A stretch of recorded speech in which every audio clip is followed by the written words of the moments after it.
네, 안녕하세요. 펑크의 형입니다. 전 동생입니다. 오늘도 이른 새벽에 지금 촬영을 나가고 있어요. 그래서 오늘 타볼 차량은 BMW 1시리즈죠. 1시리즈고 120i입니다. 가솔린 모델이에요. 전륜구동 모델이고요. 이게 현재 지금 F40 모델인데 F20까지는 후륜구동이었고 이거부터는 지금 전륜구동이에요. 그래서 사실상 좀 차를 좀 좋아하시는 분들은 뭔가 그 골프랑 약간 좀 포지션이 비슷해져서 상당히 궁금해하던 차입니다. 지금 이 차량 같은 경우에는 골프 GTI보다는 마력수가 좀 낮고요. 200마력 좀 넘는 것 같은데 200마력 정도인가? 200마력. 그리고 토크는 한 230 사이. 근데 골프는 250마력에 약간 그 30 이상의 토크가 나오죠. 근데 이제 얘 같은 경우에도 상위 버전이 135i가 있는데 걔 같은 경우에는 훨씬 마력수가 높고 토크도 훨씬 높고, 그래서 이제 골프가 이제 135i와 120i의 중간 포지션이 될 것 같아요. 그래서 지금 현재 이 모델 같은 경우에는 골프랑 상당히 유사한 포지션, 그러니까 해치백인데다가 전륜구동이고 가솔린 모델까지 출시되는 그런 모델로서 여겨집니다. 사실상 이 차를 예전부터 타보고 싶었어요. 왜냐면 저는 골프 GTI하고 TDI를 둘 다 탔었기 때문에 7세대를. 8세대는 워낙에 좀 중간에 뜨는 바람에 타보지를 못했었고요. 7세대까지는 타봤고.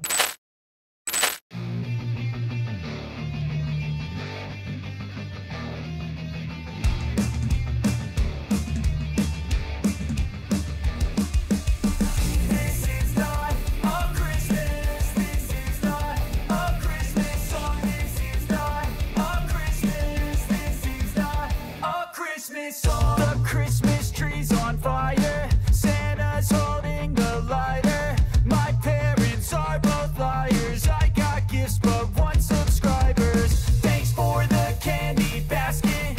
Oh God, another jacket. My stocking's filled with acid. Am I dreaming? What just happened? This is not a Christmas. This is not a Christmas song. This is not a Christmas. This is not a Christmas song.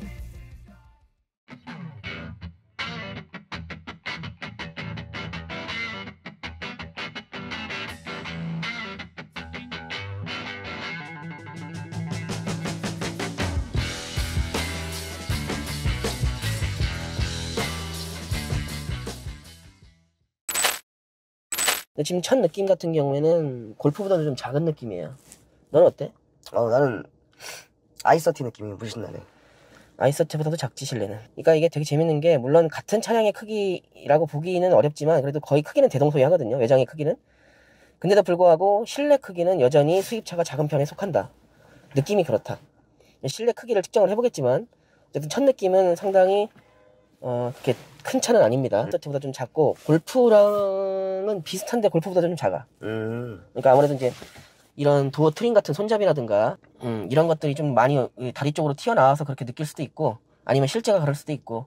그래. 좀 비교를 좀 해봐야 될 것 같아요. 그런 상황이고, 지금 첫 느낌은 엑셀은 상당히 가볍고 갑자기 막 이렇게 튀어나가려고 하는 이런 느낌이 강하고요. 우선은 공차 중량 같은 경우에는 골 8세대랑 지금 이 120i랑 공차 중량은 유사해요. 1400km 후반대고 i30가 조금 가벼워요. 한 60-70km 정도. 그리고 이제 지금 전반적인 이 차량의 거동의 특성은 가볍고 경피하다. 왜냐면 지금 현재 제가 타고 있는 차가 GV80인데 한동안 이렇게 작은 차를 타질 못해서 가지고 상당히 만족스러운 지금 첫 느낌이거든요. 그래서 지금 현재로서는 경쾌함을 느끼고 있다. 시작은 그렇다. 이렇게 생각하시면 되겠습니다.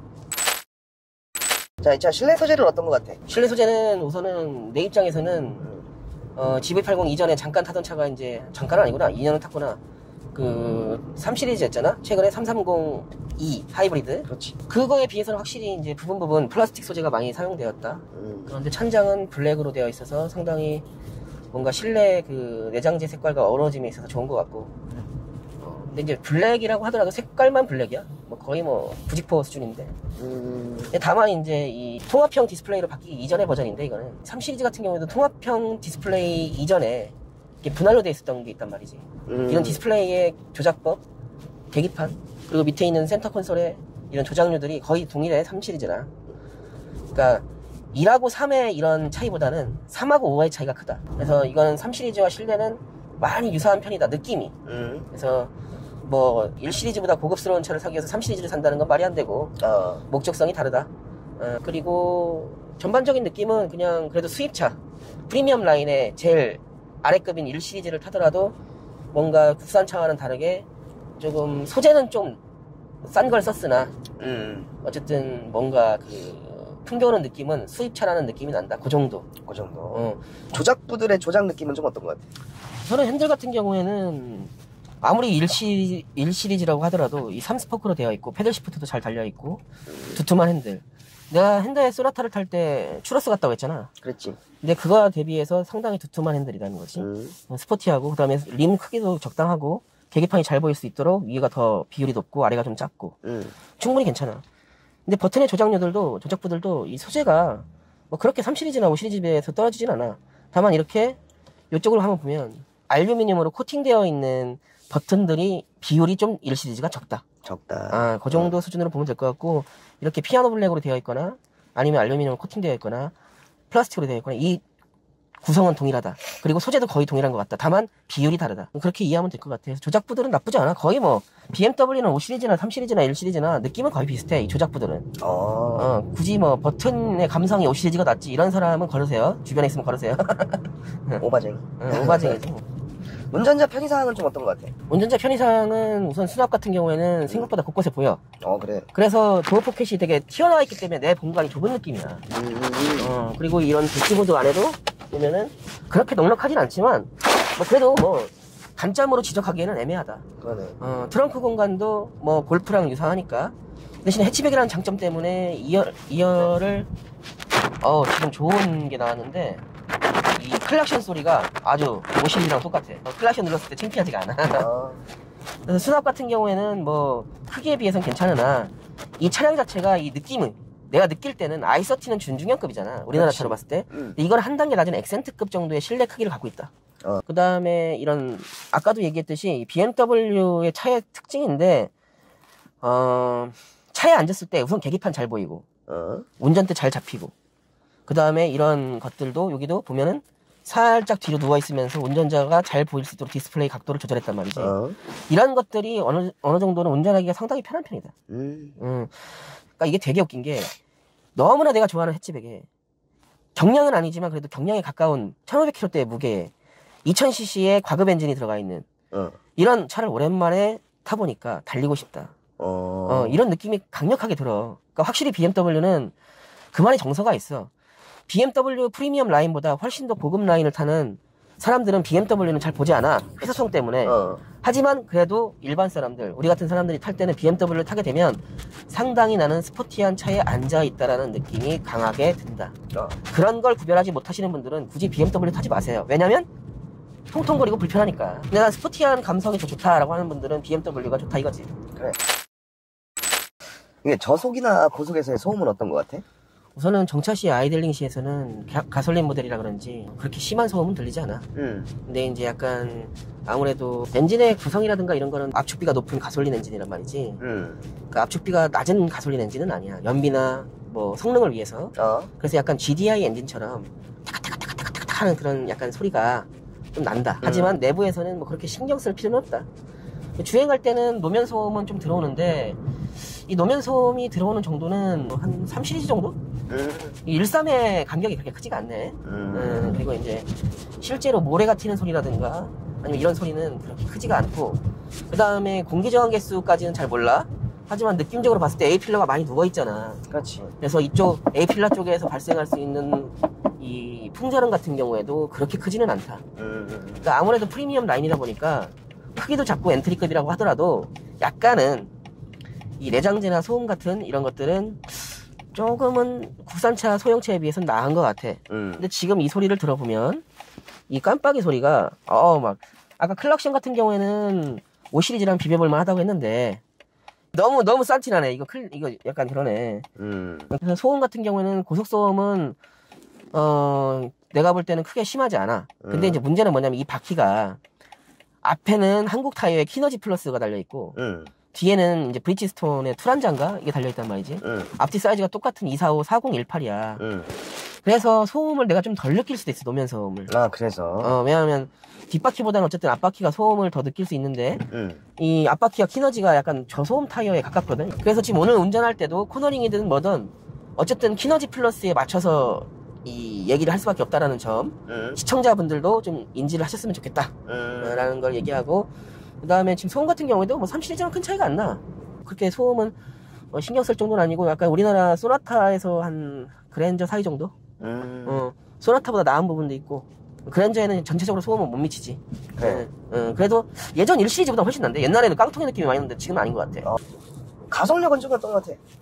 우선은 가속이라 하면은 엔진의 힘이잖아. 그렇지. 근데 그리고 뭔가 직결감이라고 얘기를 하는데 말이 직결감이라는 게 뭐냐면 엔진이 쏟아내는 힘을 바퀴로 잘 전달하는 느낌을 운전자가 그걸 느낀다는 뜻이야. 2000cc 과급 엔진 요 정도는 딱 체감적으로 직결감이 좋은 편이다. 그리고 심지어 이 차체가 작기 때문에 뭔가 좀 더 스포티하고 빠른 느낌이 난다. 근데 여기서 딱 한계가 보이는 게 뭐냐면 2000cc 과급 엔진의 한계가 보이는 거지. 한 80에서 100까지는 되게 빠른 것처럼 보이지만 실제로 그 이상이 되었을 때는 가속이 더뎌져 갑자기. 200마력의 한계지. 그래서 135i 같은 경우에는 이거보다 훨씬 더 빠르게 가속이 가능할 거잖아. 그렇지. 약간 요거는 시내에서 120 언더까지는 스포티한 느낌을 충분히 가져갈 수 있다. 나는 정말 스포티한 사람이야. 운전을 과격하게 하는 사람이야. 하지만 과속을 하지 않아. 말은 이상하지. 이런 사람한테 맞는 차야. 근데 과속은 불가능하다. 재미가 없어 가속이. 왜냐하면 120에서 180, 200까지 달릴 수 있는 도로가 우리나라에 없으니까. 추월할 때 뭐 잠깐 160 갈 수 있잖아. 예를 들어서. 뭐 그럴 수 있지. 보통 스포티하거나 상당히 스포츠 루킹카든 뭐든 운전의 재미를 갖는 거는 순간적인 가속력이야. 맞아. 그래서 120부터 160, 180까지 한 방에 뻑 치는 느낌이 있어야 되거든. 120i는 그 언더에서만 재밌다. 그래서 공도의 최강자 이런 표현보다는 시내에서 빠른 차. 시내에서 빠른 차. 정도로 예상이 되고, 그러니까 결국 2000cc 과급 엔진 이상을 넘어가지 못한다는 뜻이야. 그리고 제동 같은 경우에는 우선 가속에서 하나 빠친 게 있는데 급가속을 한번 해봤어. 급가속을 해봤는데 토크 스티어를 발생시킬 수 있을 만큼 힘이 강하진 않다. 그래서 2000cc 과급 엔진 200마력 언저리 때의 출력에서 벗어나진 않는다. 체감 속도로는 120 언더에선 재밌다. 그래. 그럼 감속은 어때? 앞에 있는 타이어가 키너지, 한국 키너지가 들어가 있어서 앞바퀴와 뒷바퀴의 접지력이 좀 달라. 근데 예를 들어서 이 감속을 했을 때 약간 처음에 2번 정도가 앞바퀴가 흘렀어. 양쪽으로. 왼쪽으로 살짝. 그래서 이거 뭐지? 이거 잘못된 건가? 하고서는 다시 한번 잡았는데는 안정적으로 잡았거든. 지금 노면 온도도 되게 낮은 편이고 지금 되게 추운 아침이잖아. 그래 지금 추운 그래서 처음에만 그런 거 아닌가라는 생각이 드는데 사실상 타이어가 접지력이 달라서 그런 것 같기도 해. 그래가지고 약간 좀 그런 부분은 약간 좀 처음에 흘렀던 부분은 타이어에 문제가 있는 것 같다. 그래서 항상 자동차는 앞 타이어, 뒷 타이어가 접지력이 항상 같아야 될 필요는 없어요. 후륜구동 같은 경우에는 접지력이 뒤가 더 많이 가야 돼요. 근데 그래도 타이어를 다른 걸 쓴다는 건 좀 그래. 운동 특성도 달라질 수 있으니까. 그래, 그럴 수 있지. 그리고 우선은 이 감속을 했을 때 이 차량 서스펜션의 종류, 뭐 맥퍼슨, 스크럽 반경, 킹핀각 이런 것들에 의해서 노즈 다이브가 되는 게 좀 심하거나 덜하거나의 차이가 있거든. 근데 이거 같은 경우에는 사실상 브레이크를 잡았을 때 노즈 다이브 되는 느낌이 별로 없어. 그러니까 노즈 다이브라는 게 뭐냐면 앞으로만 내려가는 거야. 그래. 그래서 쏠림이 심하다는 거지. 근데 좋은 차는 주저앉는다고 했잖아. 맞아. 그 뜻은 뭐냐면 앞으로 쏠림이 덜하다는 뜻이야. 결론적으로 말하면. 근데 그런 차를 만들려면 어떻게 해야 되느냐? 여러 가지 방법이 있어. 예를 들어서 전륜 서스펜션을 WCM을 쓰면서 스크럽 반경을 넓게 가져가거나 아니면 캐스터 각도를 5% 이상 주어서 약간 그 엎드려 뻗쳤을 때 엉덩이 차면 안 넘어지잖아. 앞으로 잘. 그렇지. 그런 식으로 앞다리를 앞손을 뭔가 앞으로 쭉 뻗어가는 느낌, 이런 식으로 이렇게 엎드려 있는 느낌으로 만들던지 아니면은 무게 배분을 잘 가져가던지. 그래. 무게 배분도 5대5거나 스크럽 반경도 네거티브 스크럽, 캐스터 각도도 5% 이상 이렇게 줬을 때는 상당히 감속이 안정적인 차가 될 확률이 높다. 근데 이거는 서스펜션의 구조는 싱글 스트랩 방식의 맥퍼슨이고 캐스터 각도는 충분히 줬어. 그런데 이 차는 무게 중심이 가운데에 가까운 차야. BMW 전면 특허잖아. 무게 중심을 5대5로 최대한 맞추려고 노력하는 거. 맞아.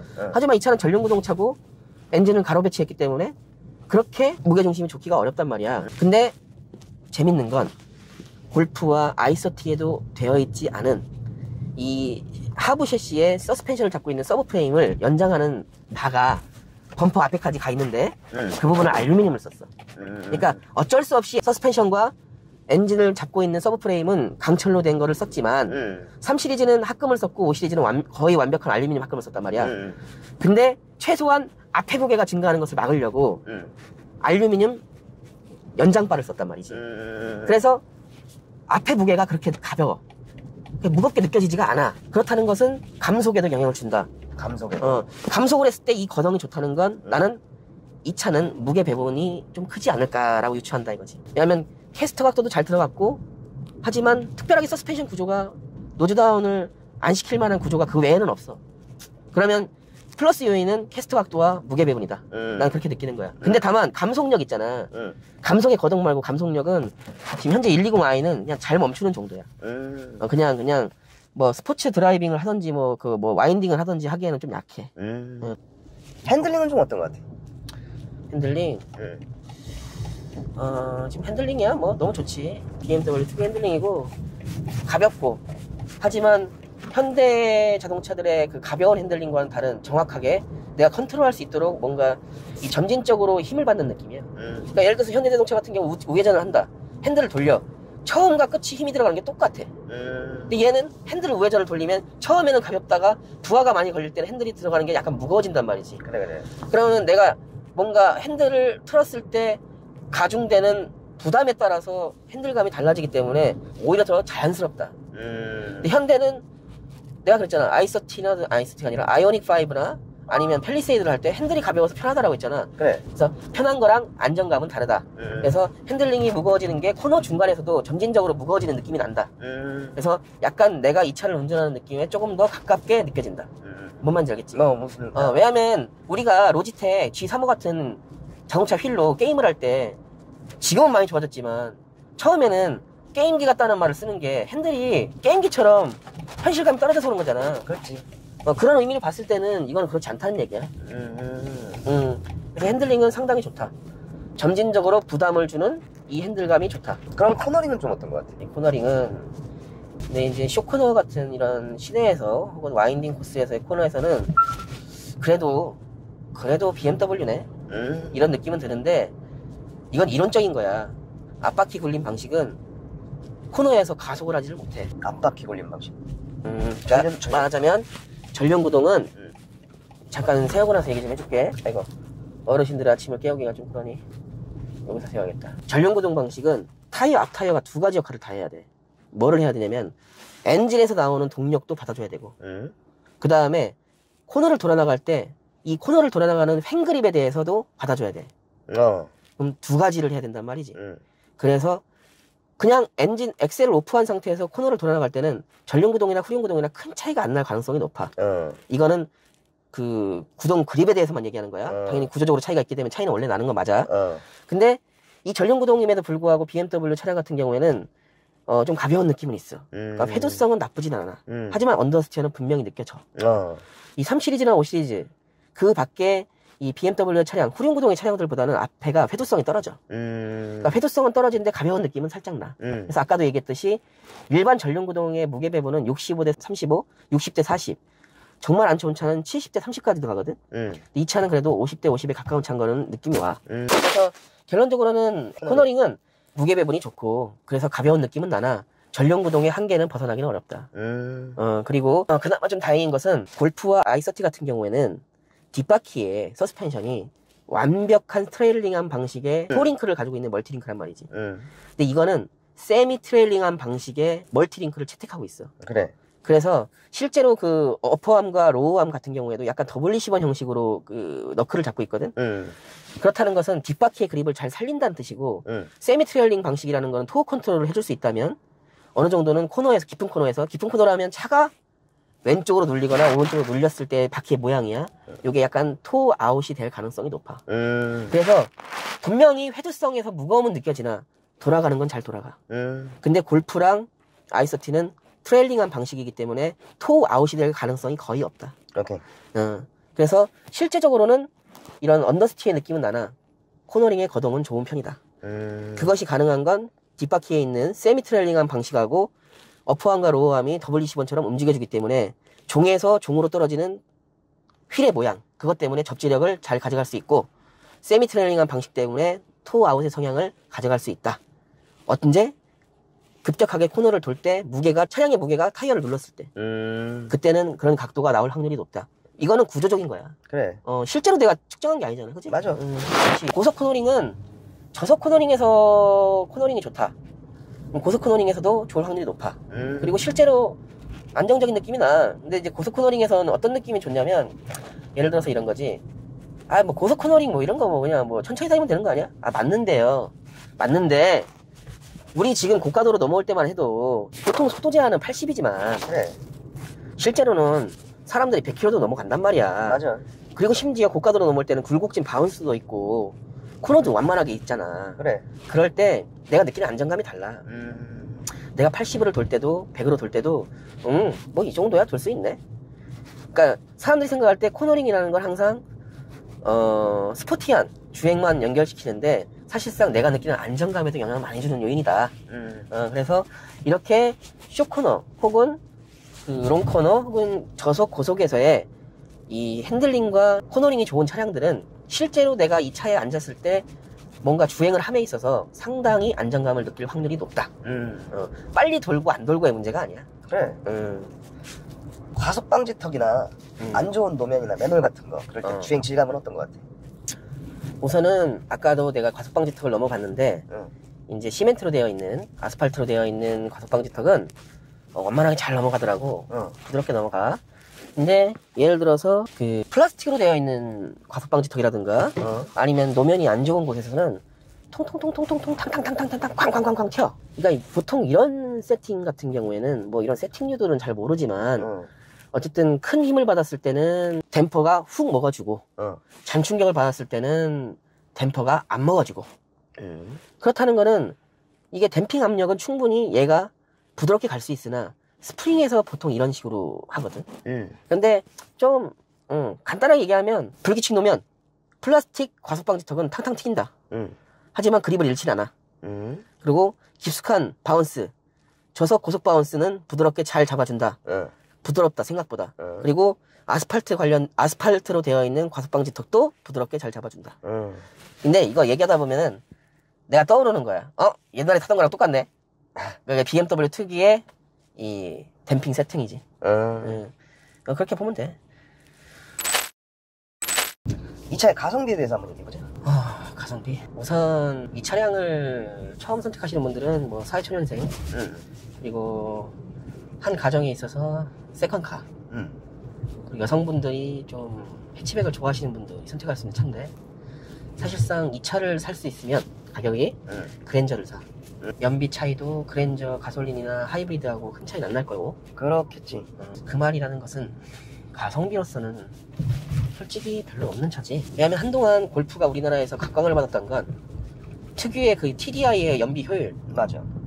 그리고 그 듀얼 클러치 트랜스미션이 신기술일 때 그 연비 효율, 사기 연비 효율, 그리고 엔진하고 조합되면서 연비 효율 때문에 각광을 받았어. 차 가격이 조금 비싸도 야 너 그랜저 가격으로 소형차를 타고 다니냐 이런 말을 들으면서도 연비 효율과 여러가지 스포티함 때문에 각광을 받았거든. 만듦새가 좀 다르잖아. 그래. 그리고 심지어 그때 당시 2000년도 초반 중반 2010년대 초반까지의 그 만듦새는 현대하고의 격차가 엄청 컸었단 말이야. 그때는 가성비가 있었다고 봐도 돼. 왜? 지향하는 바가 다르니까. 그래. 근데 지금은 가성비라고 보기는 어렵고 이 차는 근데 혹시라도 내가 주말에 조금 뭐 와인딩도 좀 하고 부족한 출력이라도 내가 이렇게 얘기했잖아. 80에서 100까지 이 정도까지는 충분히 가속력이 좋다. 그렇기 때문에 좀 스포티한 주행도 하고 평상시에는 애기들도 뭐 픽업도 하고 하는 차로서는 선택할 수는 있으나 가성비를 논하지는 말자. 이 차는 엄연히 이 차 사고 싶어서 타는 차야. 돈이 부족하거나 아니면은 이게 가성비가 좋아서 예를 들어서 이게 쓸만해서 사는 차는 아니야. 이 차는 이 차가 이쁘고 이 정도 크기면 좋고 이런 사람들한테 특이점이 있는 차야. 가격도 4천 이상이 될 거고. 그래서 이거는 가성비는 논하지 말자. 없다라고 표현은 하지 않을게. 하지만 가성비는 논외. 논외. 왜냐하면 이 차 가격으로 그랜저를 살 수 있어. 스포티함 버리고 다 버리고 내 자식이 편한 차는 그랜저야. 그리고 내가 얘기했지만 이 차는 공간이 좁아. 옆에서 트럭이 받았어. 20cm는 들어와야 돼. 그럼 실내 공간이 20cm가 좁아지는 거야. 맞아. 그런 경우를 봤을 때도 차량의 뭐 외판이 뭐 철판이 뭐 독일의 무슨 기술이 됐어. 실내 공간이 넓어야 안전한 건 맞아. 충분히 많이 따라왔고. 그래서 이거는 가성비를 논하기에는 애매한 차다. 이 차의 장점에 대해서 한번 얘기해. 장점. 경쾌함. 경쾌함. 내가 원하는 대로 움직여주는 이 차량 거동의 특성. 그리고 저속 고속을 가리지 않고 국산차에서 느끼기 어려운 안정감. 이런 것들이 가장 큰 장점이에요. 사실상 BMW의 장점이지 뭐.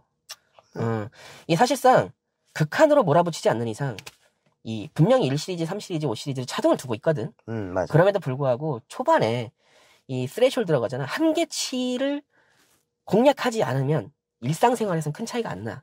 그럼에도 불구하고 BMW의 특유의 그 특성을 잘 녹여내고 있고 그런 의미에서는 스포티함 같은 게 이제 장점이지. 그 외에는 잘 모르겠어. 다만 하나 더 추가를 하자면 1시리즈, 3시리즈, 5시리즈를 가리지 않고 인터페이스는 유사하다는 거. 그러니까 BMW의 인터페이스, 프리미엄의 인터페이스를 느끼기에는 뭐 1시리즈도 어느 정도 맛은 볼 수 있다. 그 정도. 단점은 그럼 뭐가 됐을까? 단점은 좁은 실내.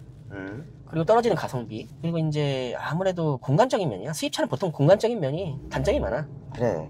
그리고 높은 가격대. 한 3천만 원 정도에 사면 좋겠는데 지금 워낙 차 가격이 많이 올랐잖아. 맞아. 그럼 4천만 원 정도나 5천만 원 정도면 소렌토나 이 가정용으로 최고 발군인 하이브리드를 살 수 있잖아. 1.6 터보 하이브리드를. 그렇지. 조금만 더 주면 그런 차 살 수 있는데 굳이 이런 차를 사야 되나? 이런 느낌? 이거는 뭐 돈이 많고 적고를 떠나서야. 돈이 많아. 나 세컨카 사고 싶어. 이거 사겠어? 다른 거 살 것 같아. 그렇지. 그러니까 좀 사람마다 차이는 있어. 환경이. 하지만 차량 크기 대비 가격 대비 뭔가 만족도가 좀 떨어질 수 있다. 이 차는 사고 싶은 사람이 사야 되는 차다. 공간이 단점.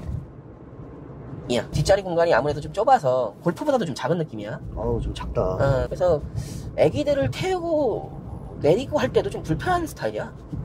그래서 굳이 그런 면에서는 레이가 훨씬 더 훌륭하지. 그러니까 비교할 걸 비교해야 되는데 어쨌든 뒷자리는 단점이란 얘기 아니까 결론적으로. 그지? 오케이. 그래. 자, 오늘 이 차를 타본 동생으로서의 총평을 얘기하자면 사람마다 각자의 개인적인 그 기준점이라는 게 있잖아. 나는 요만한 급에서는 사실은 골프 GTI를 최고 높게 쳐. 나는 원래 그냥 마음속으로는. 근데 이 차를 처음 타고 형이 주행 질감을 여러 가지를 확인을 하면서 느낀 건 얘 봐라? 얘도 비빌만은 하겠네 라는 생각을 조금은 했어. 더군다나 독삼사니까. 그래서 간단하게 얘기하면 BMW의 입문용 차가 3시리즈인 줄 알았는데 그건 아니었네. 이런 생각은 좀 하게 되네. 나 같은 경우에 총평을 좀 하자면 지금 이 차량 같은 경우에는 눈에 띄게 경쟁 모델하고 비교했을 때 르노의 뭐 메간 이런 건 빼고 메간 RS 이런 거 빼고 그냥 골프하고 i30인데 그들과 가장 큰 차이점은 딱 하나야. 이 앞쪽 서브프레임 앞쪽으로 연장되는 이 보강바들을 알루미늄을 사용했냐. 그러니까 무게 배분에 관심을 가졌냐. 그래. 그리고 심지어 뒷바퀴 서스펜션의 세미 트레일링한 방식과 약간 WC1 타입의 뭔가 그 위아래, 그러니까 로우암과 어퍼암을 배치함으로써 토어 컨트롤도 할 수 있고, 그 다음에 심지어 이 타이어의 그립을 종으로 떨어뜨리고 종으로 올라갈게 할 수 있는 WC1의 특성을 어느 정도는 구현해 놓은 거. 그러니까 운동 특성이지 둘 다. 그런 부분에서는 엄청난 장점이야. 골프도 i30도 그건 하지 않았어. 그래서 그런 부분에 대해서는 정말 장점으로 보고, 그 다음에 이제 또 경쟁 상대라고 볼 수 있는 밸런스 10 하고 봤을 때는 가격적인 부분에 있어서 메리트가 없어. 물론 뭐 독삼사가 갖고 있는 뭐 프리미엄 뭐 이런 느낌은 더 있을 수 있겠지만 1시리즈에 뭐 그런 걸 바라나. 그렇지. 싶은 생각이고. 다만 딱 앉았을 때 느낌은 내가 지금 오늘 우리 렌트 했잖아. 그래. 렌트하니까 기분이 좋은 거야. 그렇지. 왜냐면 샀으면 기분 나쁠 것 같아.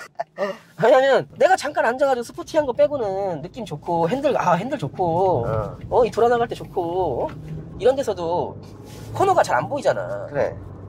하소하고 킥다운해서 한 바퀴 돌고 이럴 때 뭔가 이 스포티하게 움직이는 느낌 좋아. 지금 이거 몇 분이야 이거 도합해서 30초야. 그거 외에는 전천으로 쓰기에는 어려운 차량이라는 거. 그러는 게 이 120i의 이 느낌이고, 그 다음에 이제 골프랑 비교해서 얘기를 하자면 GTI랑 얘랑은 일반적인 사람들이 공도주행을 하면서 특성을 다르게 보기에는 어려워. 그래. 한계치 이상 주행을 끌어내지 않는 이상은 어려워. 그래서 결론적으로는 이 차량 같은 경우에는 골프의 특성과 이 차량의 특성이 거의 일반 사람들이 주행하는 정도에서는 느끼기 어려울 정도로 차이가 많지는 않다. 근데 이 차는 BMW에서 가장 작은 차잖아. 맞아. 골프는 골프고 이 차는 BMW에서 가장 작은 차야, 수식어가. 그런 부분에서 사람들의 이 눈도 저 차를 왜 타는지 모를 것 같은 느낌. 골프 좋다는 소리를 많이 들었으니까. 근데 엄연히 따지고 보면 상품성은 내가 볼 때 이게 더 좋아. 근데도 불구하고 그런 이미지는 좀 아쉽다. 나도 상품성은 이게 더 높다는 생각을 했어. 그리고 지금 이제 불규칙 노면을 한 1km 가까이 주행을 했는데 허리가 좀 아파. 확실히. 그런 부분에 있어서는 확실히 일반적인 차는 아니다. 저런 도로에서는 우리나라 차 같이 물렁물렁하고 찐빵 같은 차는 뭔가 나에게 부드러움과 흔히 말하는 승차감 좋다는 느낌을 준단 말이야. 선사해줘. 맞아. 근데 이제 실제적인 차체의 거동을 봤을 때는 안 좋은 건데 어쨌든 드라이버로 혹은 동승자들에게 하여금 불편한 진동을 주진 않는단 말이지. 그런 부분에 있어서는 조금 여러모로 패밀리카로 쓰기에도 좀 부족하고 좀 그런 부분이 아쉽네. 근데 예를 들어서 이게 차가 중고 가격이 지금 3천만 원 정도 하거든. 2021년 이상으로 한 1,500만 원까지 떨어지는 시기가 오려면 내가 볼 때는 4, 5년은 걸릴 것 같은데 3, 4년 정도. 그때도 이 차를 살까 말까 고민이 될 정도. 왜? 그때는 아반떼 N이랑 벨로스터 N이 가격이 훨씬 내려갔을 텐데. 그렇지. 그러면은 그 정도도 좀 가성비가 떨어지고 수입차는 또 만지는 재미가 좀 덜하니까 아무래도. 그래서 그런 부분이 좀 아쉽다. 그래서 어떻게 보면 약간 이 차의 한 줄 평은 두 줄 평으로 합시다. 골프랑 똑같네? 느낌은. 일상적인 영역에서. 근데 내가 굳이 왜? 이런 느낌이야. 그래서 구매를 망설이시거나 구매를 고려하시는 분들은 하나만 말씀드리면 차량이라는 게 이런 뭐 BMW, 서스펜션, 뭐 가속력, 제로백 다 좋은데 내가 과연 그런 것을 느끼는 시간을 이 주행할 때 얼마만큼의 포션을 줄지에 대해서 고민해야 되는 거야. 내가 정말 나는 차를 거의 안 타. 스포티한 드라이빙을 하기 위해서 모든 것을 걸었어. 그럼 이런 차 사는 게 맞아. 그래. 근데 나는 출퇴근도 해야 되고 엄마도 가끔씩 모셔야 되고 아빠도 모셔야 되고 아기들이랑 뭐 애들이랑 뭐 어디 가야 되고 이럴 때는 과연 당신이 알고 있는 차량을 고르는 기준이 과연 적합한가야. 그래서 이런 차량을 사실 때는 시승을 꼭 해보시라. 시승 없이 사셨다가는 낭패 볼 수 있다 라는 게 결론이고, 차량의 스피드, 그 다음에 가벼움, 경쾌함 이런 거를 좋아하시는 분들한테는 한 번 정도 시승을 좀 해보셨으면 좋겠어요. 옛날에 1시리즈의 느낌과 참 많이 달라졌다, 경험상. 그래서 오늘 120i 정말 잘 타봤고요. 사실상 너무 예측이 가능한 차였어요. 저는 오늘의 주안점은 과연 BMW가 만든 전륜구동 미니랑 플랫폼을 공유하는 이 차량은 골프랑 얼마나 다를까. 결론은 제가 느끼기에는 너무 미미한 차이였습니다. 일반적인 주행 상황에서는요. 그래서 그런 부분에 있어서 조금 실망이라기보다는 뻔했다 정도로 끝내겠습니다. 그래서 오늘은 아침 일찍부터 동생이랑 이제 오늘도 이제 그 시승기를 찍었는데요. 젊은이들이 오는 술집들이 많은 곳, 번화가 이런 쪽에서 차를 픽업을 했는데 아침 6시, 7시까지 이 흥겨운 춤사위와 술을 먹는 걸 보고 야, 젊음이 부럽다. 혹시나 이 차도 젊을 때 차는 차가 아닌가 라는 생각을 하면서 이 리뷰를 마쳐보겠습니다. 감사합니다. 지금까지 펑크였습니다. 네, 시청해주셔서 감사합니다. 감사합니다. 근데 뭐 이 차 좋다고 하는 것 같은데 왜 이렇게 불만이 많아? 내가 곰곰이 생각해봤거든? 왜 이렇게 이런 차들이 독삼사의 소형 차량이 이렇게 메리트가 떨어졌을까? 네. 현대에서 N이 나와서 그래. N. 아반떼 N하고 벨로스터 N이 생각보다 스포티하고 괜찮은 차야. 물론 부시 기술이 좀 떨어져서 말랑쫀쫀 이런 느낌은 못 살려. 하지만 실제로 스포티한 주행을 할 때 이 그립 같은 걸 가져가는 것들은 훨씬 괜찮거든. 그래서 내가 볼 때 N이라는 버전 디비전이 생기면서 이런 독삼사의 소형 차량들의 약간 메리트가 떨어졌어. 왜냐면 지금 이 차량이 좀 연식 좋은 거는 3천. 3천인데 출력은 200마력 건전이야. 135N은 훨씬 비싸고. 근데 N이랑 비비려면 135i로 넘어가야 돼. 근데 지금 그 벨로스터 N, 아반떼 N 연식의 차이는 있지만 1500부터 2500까지 3500까지 내가 원하는 걸 살 수 있단 말이야. 그러니까 독삼사의 소형 고성능 차량 혹은 고성능 지향형 차량을 사기에는 이제는 메리트가 떨어졌다. 그것은 누구 때문이다? N 때문이다. 현대가 그런 부분에서 잘하고 있는 건 확실하다. 우리한테 선택의 폭을 넓혀준 거다. 그거는 땡큐 해야 된다. 람보르기니와 포르쉐를 타는 내 지인이 아반떼는 20일 동안 빌려서 타봤대. 하도 궁금해서. 결국 탔대? 겁나 좋다고 막. 그래? 겁나 좋다고 하더라고. 그래서 내가 뭐가 이렇게 좋냐 했더니 너무 편하다는 거야. 타고 내리기도 편하고 밟으면 나가고. 그러니까 상당히 하이엔드 슈퍼카를 타는 사람들도 타고 내리는 게 불편하고 조지고 싶을 때 막 못 조지고 아껴줘야 되고 이런 거에 대한 부담감이 있는 거야. 막 다루기 좋은 스포츠카, 스포츠 루킹카. 과연 그것이 내가 원하는 것인가? 아니면 나는 정말 아끼고 옥석같이 아껴야 되는 하이엔드카만 원하는 것인가? 한번 고민해보세요.